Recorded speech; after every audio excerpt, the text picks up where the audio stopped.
this is our first attempt at trying to bring people together. We're open to all feedback.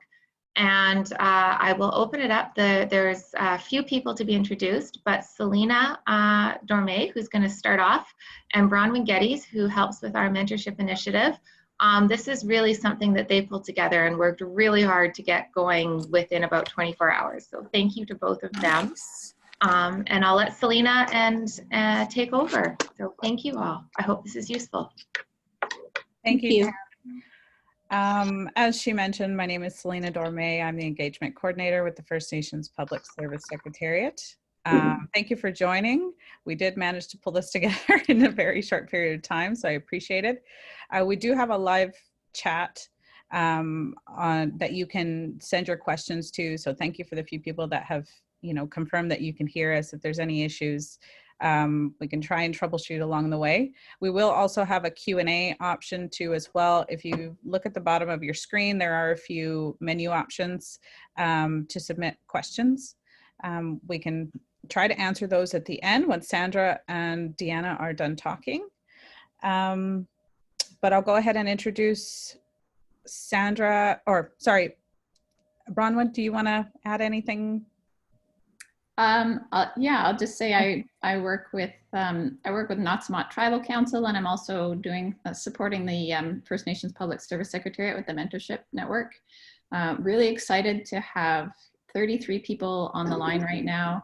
This is, we know people are feeling isolated, concerned. There's a lot going on out there. So it's great to be able to connect online, and we're so glad to have you join us, and really, really pleased to have Sandra and Deanna at really short notice offer up some of their time to speak to everyone today. So thanks for joining us. Thanks. Thank you, Bronwyn. So we have Sandra Olson from the Tsleil-Waututh in northern BC, and we also have Deanna George from the Tsleil-Waututh Nation, Councillor. Thank you both for joining us. I believe we said we're going to start with Sandra, and she's really just going to touch base and talk about, share her experiences thus far, and maybe some plans for the future on ways that Nacasli has been dealing with COVID-19. So I'm going to get rid of the other videos of the people who aren't talking, and hopefully it works. So bear with me. But go ahead, Sandra, and thank you so much. Hey guys, thank you. I'm here. I'm the Chief Operating Officer for Nacasli, and my name's Sandra Olson. And man, this COVID-19 sure has been an adventure. But Nacasli has responded very well. My managers have just been an amazing team. Chief and Council have been just so supportive and trying to be a whole lot of proactive when it comes to this basically uncharted territory. So some of the responses we did last week, Thursday, I suspended all staff travel. And then we also suspended all activities that were going on in our Qua Hall. And this was before the social distancing came into play. We just really needed to make sure that we weren't going to be a part of any area where people could actually get infected by this disease. We have shut down our offices and all of our members are able to contact us either through email and or phone. Each of my managers did a COVID-19 safe planning for each of their own departments. And one of the main things was for them to ensure that their safety was paramount, because we are still providing programs and services to our community members, and it was really first and foremost that they needed to be safe and keep themselves safe from this virus, so that we could continue to provide these programs and services to our members. We've been working quite closely with the Stewart Lake Hospital. Our health team has been amazing. They've been providing a lot of education around what social distancing is and how to actually really wash your hands. And they've been providing education to all of our staff on wiping down all of the high touch areas, like all the time, hourly, basically. We've been trying to work with our businesses to see how they're going to be able to continue to stay open and stay safe. We have been given our task number now, so our chief and council are probably going to be doing a state of emergency, and that should be coming down the pike soon. Just really educating a lot of people on how to stay safe and encouraging social distancing. A lot of people still don't know what social distancing is. So we've provided a lot of up-to-date information on our Facebook page, our website, and then we have a lot of shares going on. So a lot of education. It's just knowledge is power. So we really need to encourage that. Not sure if there's anything else I need to share, but I'm open to any questions.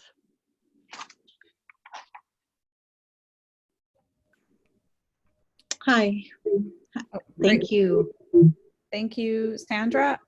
Just to chime in, if you do want to ask questions, you can put them in the chat, and I can we can go through them at the end, or you can use the Q&A function at the bottom of your screen as well, but we won't answer questions until afterwards. And I will hand it over to you, Deanna. Thank you. Thank you, Chief Susan. So I'm councillor for the Tsleil-Waututh Nation, and we basically have taken the same steps your nation has. Those that can work from home, work from home. Our offices are closed to the public. Our health department does have a plan, like the different stages as we go through this. And you're right, the social distancing we're having, it's more of our youth and our younger adults that we have to try and find ways to get that message across about social distancing. Within our offices, the ones that cannot work from home, we have like rotating staff. So our finance department, we have 3 people that share an office, so they rotate different days that they come in. Note on that part, one of the glitches we have figured out this morning was, so our receptionists, because they're the frontline workers, some already had holidays booked because of spring break and some are not feeling well. So it's people on staff that sit, like our communications person is right there watching the front desk, and we didn't know where the mailbox key was. We didn't know which mailbox was ours, so that took a little figuring it out. Our essential services are still open. One of our community members actually made a Facebook connection, so that's where if you need something, put it on there, and if somebody has it, they will share it. Or I went on there saying I don't need it, but I need to know where to find it.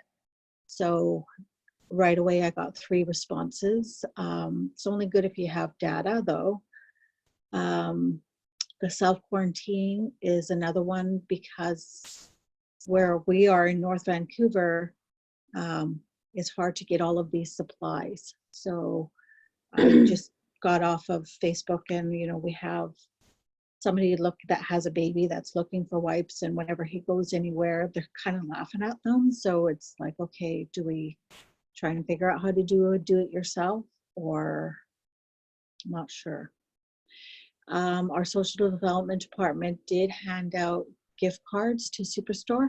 Again, that's a high traffic area. The shelves are empty, so I don't know how many people got to use their gift cards.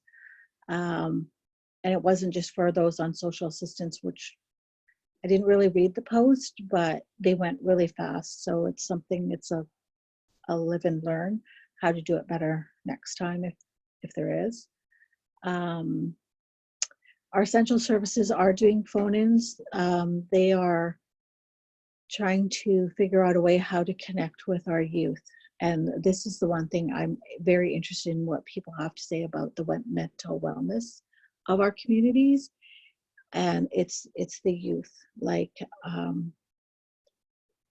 there's no more sleepovers. There's no, like, I know you can go outside, and if you have a dog, you walk the dog. And I saw somebody posted every day do window painting.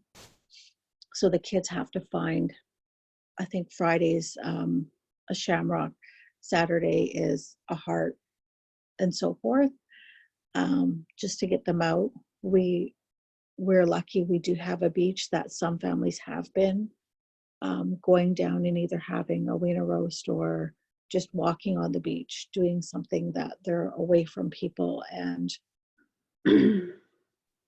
hopefully the weather will keep up. We have our elders, we have one elders coordinator who is helping out with groceries. Our mental health team is, I think they're looking at FaceTime as well.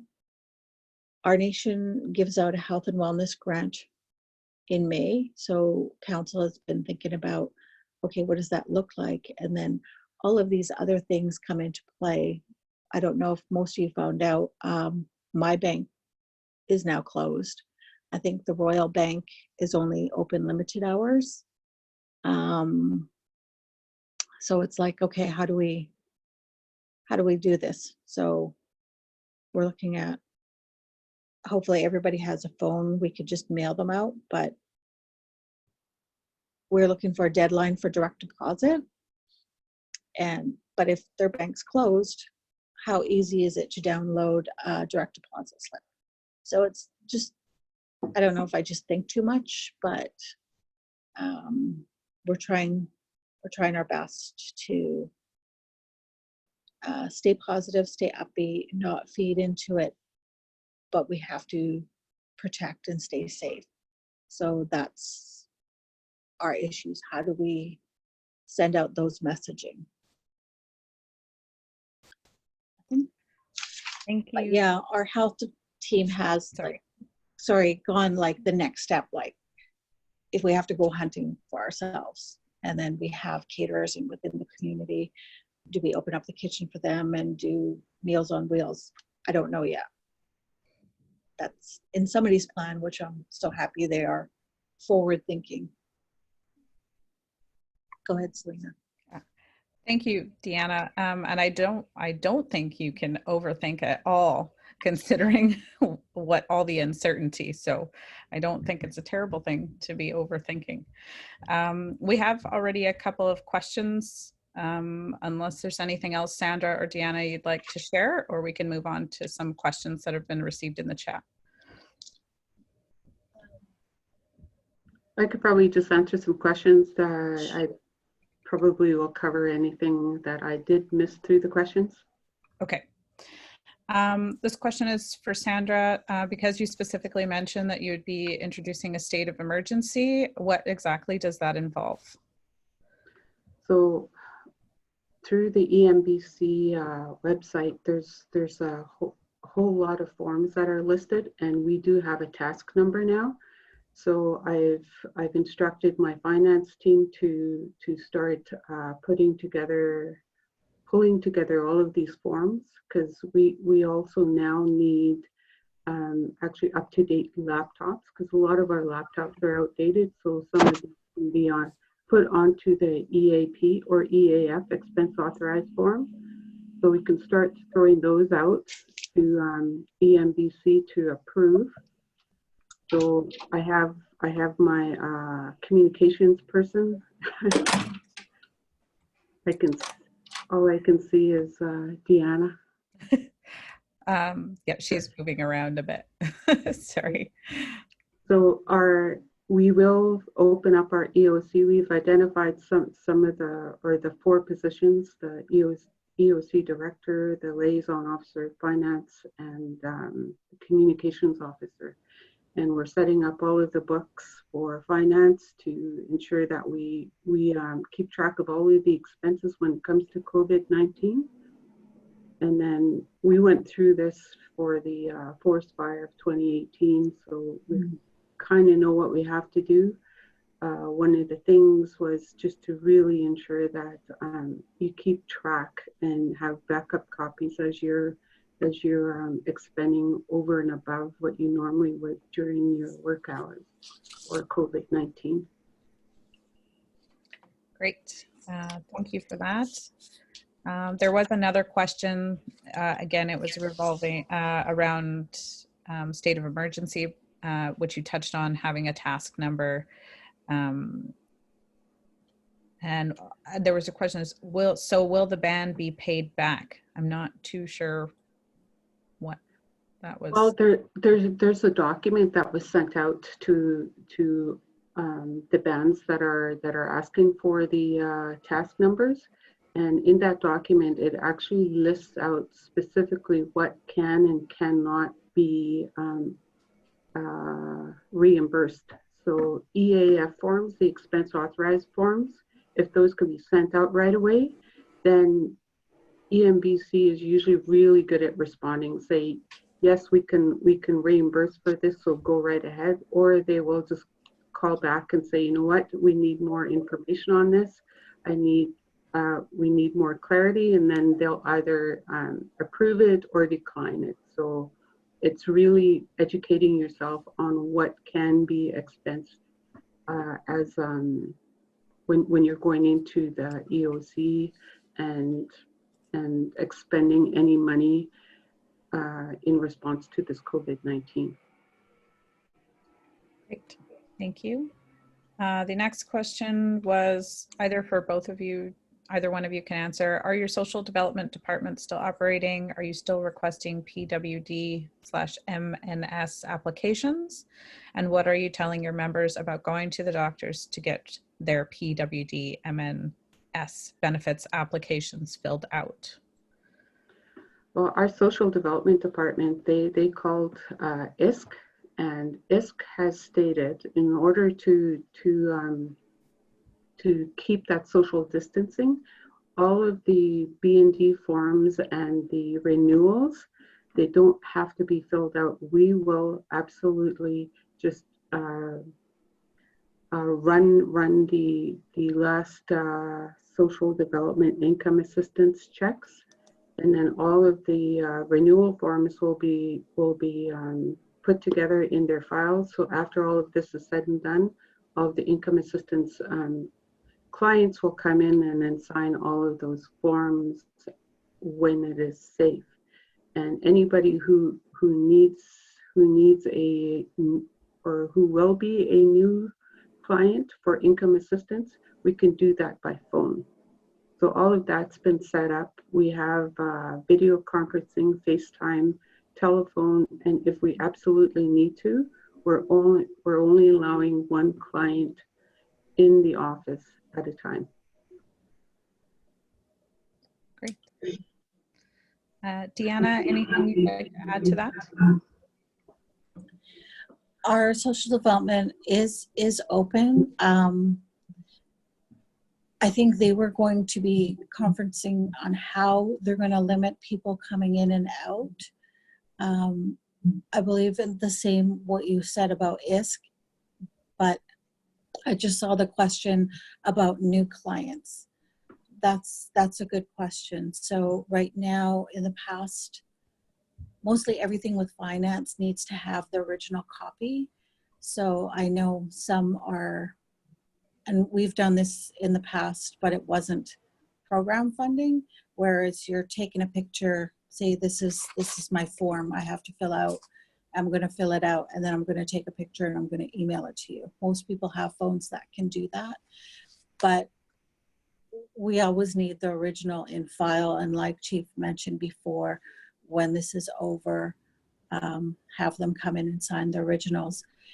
It's really hard because, sorry, my husband, we don't know how long this is going to be for. Like, I don't think it's going to be over in 2 weeks. It's probably going to go for months. So I was on a conference call with Whut'en Tribal Council, and some of them were mentioning some nations are seconding the workers that cannot work from home and start brainstorming next steps or next, what can we do if this situation comes out, because, you know, 2 heads are better than 1.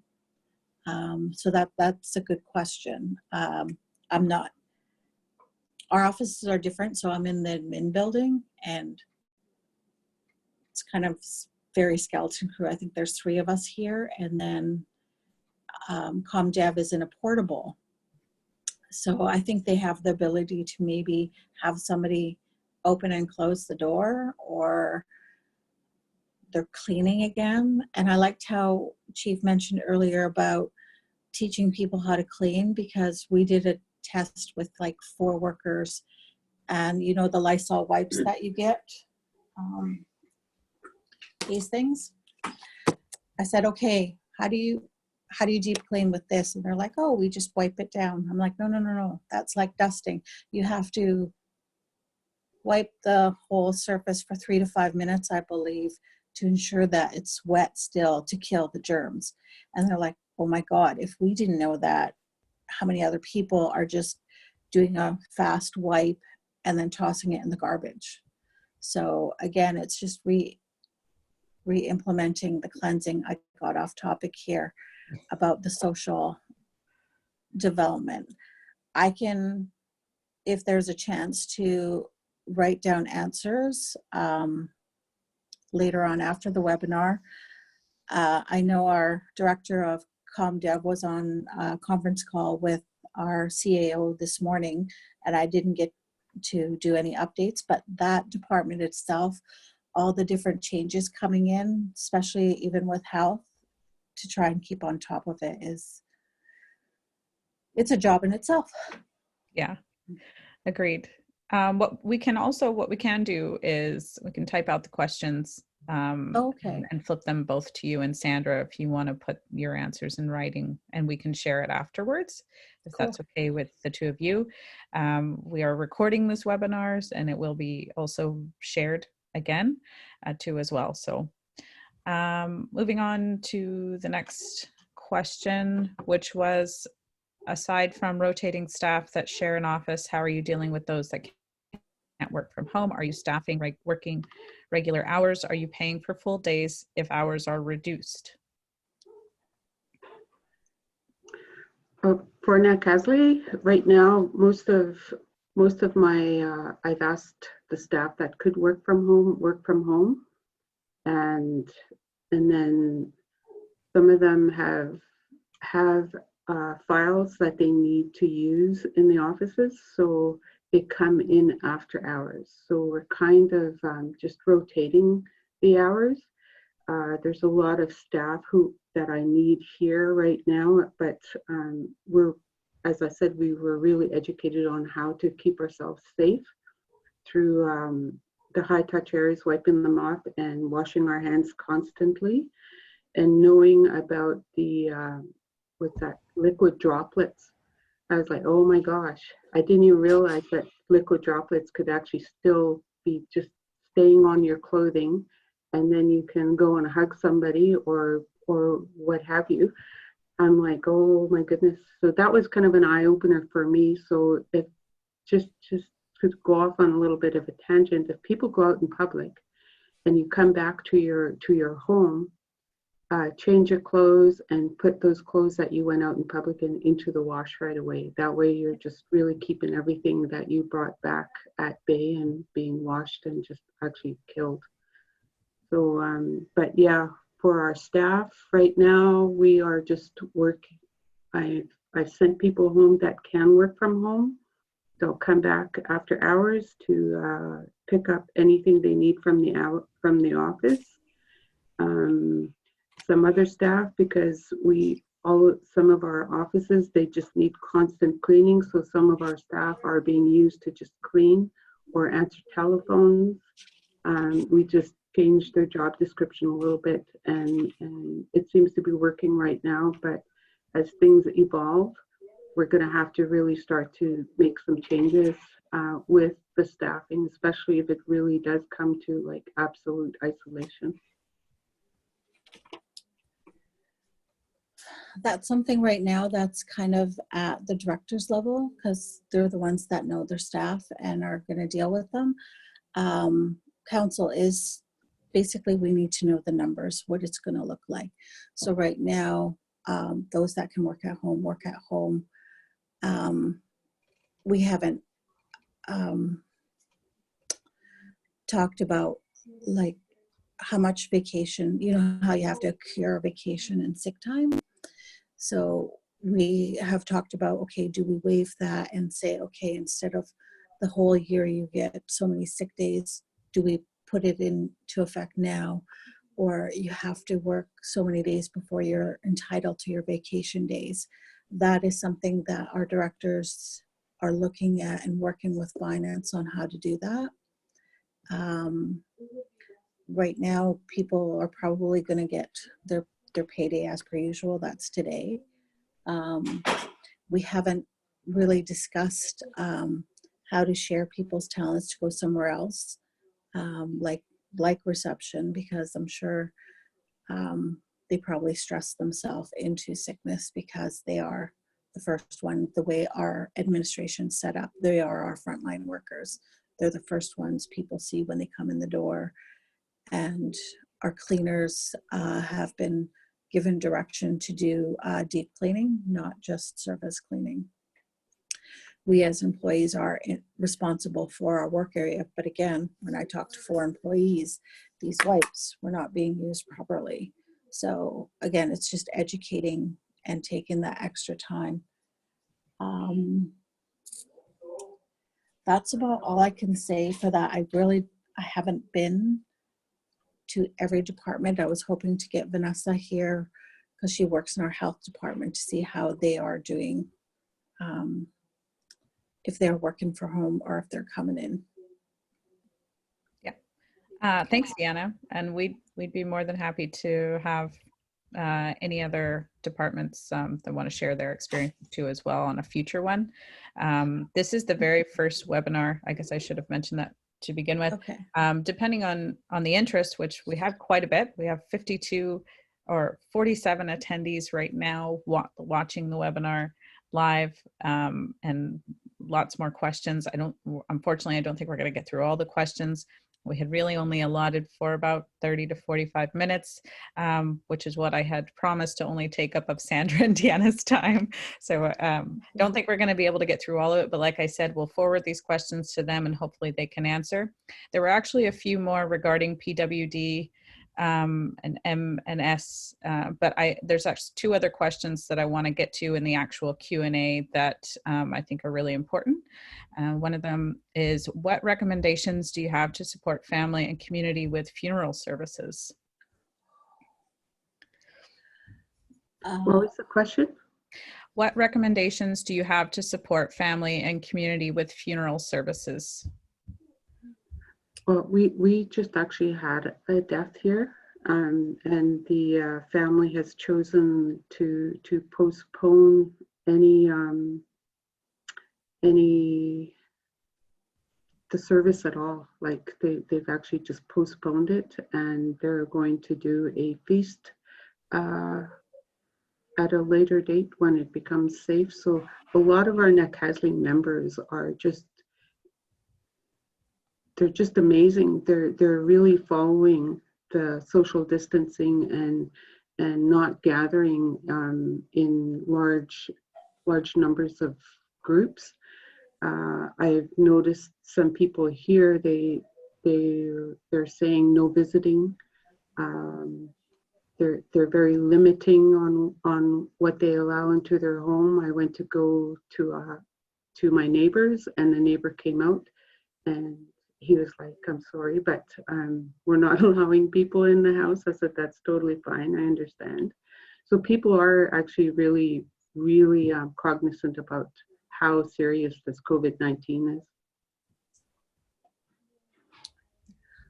Same. We just had, before all of this started, we did have a death within the community. So there was a lot of people around. Again, on the conference call yesterday with some of the tribal council members, they too are taking the step on just minimizing it to just family or postponing.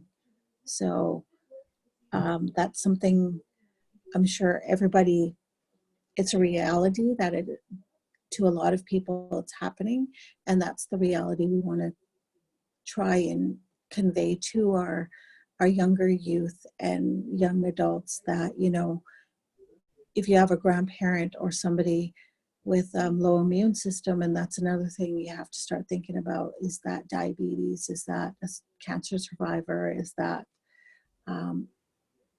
you know, start listening, because people are really families are really, they don't talk about their health issues. So just by putting it out there and being just extra cautious. I deal with funeral services. That's part of my job. So this is a good thing to think about on conveying that message that we don't want to be doing this again and again and again. Great. Thank you. The next question was, can you share some of the steps, next steps we are taking? Or can we share? Oh, sorry, this was a, they want to share. Yes, you can, Valerie. I just saw that. I just realized what I was reading. We'd be more than happy to have you on for another webinar. The next question was, how do you deal with your chief who still wants to gather the nation to practice burning for our ancestors? That's a tough one, I think. That is a tough one. I know usually this is where you get the spiritual people believing in their faith and that all the steps that they take to protect themselves is their teachings. But as an elected leader, you should be going by the majority. That's who elected you in. We had to cancel our cleansing ceremony of this building because we couldn't take the risk. Well, one, you want your whole community here. You don't want to look like you're picking and choosing. So we postponed it. Some wanted to keep going on with it, but for the safety of the community as elected leaders, we had to say no. I'm 99.5% sure it is closed. As a signator responsible for our finances, I did not sign the check for them to do that. So I'm hoping it didn't go above me. How do you go above council? But anyway. Maybe. Steve? Sandra, anything to add to that? Well, I can't even speak to anybody else's chief, but our chief and council, they're very cognizant about the seriousness of this COVID-19, and we met yesterday. Most of the people who attended the meeting did so by teleconference.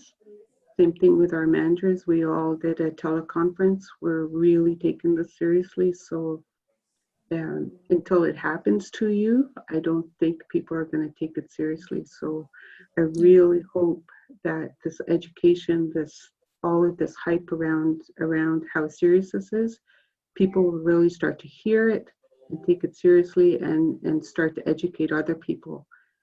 We still see a lot of people mingling around down in our district. So our chief and council now are actually talking to the district to find out whether or not they're going to put more stringent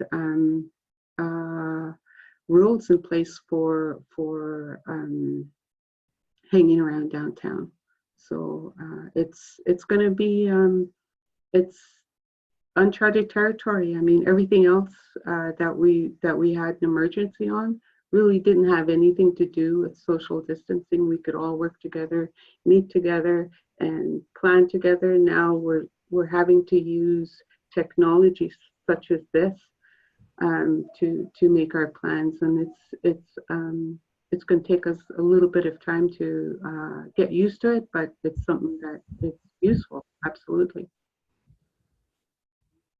Great, thank you. There is one more question here that was in the chat, and I'm not sure where this is. This might be more specific to the north, but it says, what are your nations doing for members who may work away, such as Site C or Mount Milligan? Are you asking them to come home or work as is? I guess that applies to any of your community members that travel or are stationed somewhere else for a significant amount of time for months. I got some information from Mount Milligan and what they're doing. I didn't get a chance to absolutely read it, but anybody coming into our community, they're being asked to self-isolate. Like it's we don't know what they've touched, who they've been in contact with, because a lot of these the mines, they have a lot of people who come in from all over the place. So it becomes more high risk. So we're asking everybody who comes back from any mills or mining to self-isolate. And that's as much as we can do right now until we actually have a foolproof procedure on what we're going to do with this, with that. Oh, what did we put in place? I can't remember. We just did it. Anyway, self-isolation if you're coming in from anywhere else. That is a hard one, because right now it's just recommendations that we could. So some are doing it, like my son will be coming from back east, even though it's in Canada. He already told us he's going to self-isolate from his grandparents, my parents, and his niece, who's going to be 2 in April. We have a membership working group. So babies need to be approved via council at a council meeting. So I asked if we could do video conferencing, because I know our safety measures in our office. And back when I was thinking we need to set up this meeting, that's when, you know, people under 300 people, you were supposed to cancel that event. And then up to 150, I don't know what the number is at right now. So, but I know somebody works in a building that has more than 150 people that work there. So I don't know what their safety measures were in the beginning. And then some worked out in the public school system, but now they're on Easter break. So it's the not knowing. So I took it to say, okay, we'll do a conference call, maybe not this high tech, but I might be just taking pictures and sending them to them, or just one of them coming at a time, and just do this 6 feet difference. But it's work that needs to get done. That was the self-isolating. I'm glad. Is Eric Blaney on this teleconference? Was he able to, Bronwyn? I don't think he was available, unfortunately. No, okay. But so he may be available for a future one. Yeah, so he talked something yesterday about isolation tents, that if you're part of the tribal council, and he's part of something else too, that he might be able to get isolation tents. So that would be like a next step that you'd have to look at. I don't know, Chief, if it's like that up in your area where you have multifamilies that live in the same house, like top floor and bottom floor. And if anything happens, like, those were the other concerns that all of our staff had was, okay, when do you self-isolate? Is it when, okay, it was your husband's work. I gotta go. Yeah. Oh, I'm sorry. So it's okay. But yeah, the scenarios just keep going and going, and we're still trying to find answers. Yeah. Thank you, Sandra and Deanna, so much for your time. We really appreciate it. As I mentioned, there are some questions that we didn't get a chance to go over and answer. I will forward those to both of you, and hopefully if you have some time to answer it, we can reshare it. We do plan on doing future webinars just based on the topics that all of the attendees are sharing with us. So thank you very much. Appreciate your time. Stay healthy. And good luck. Thank you so much for all your hard work. Pray for everybody. Yes. Yes. Thanks for joining. Thank you. Thank you. Bye. Bye now.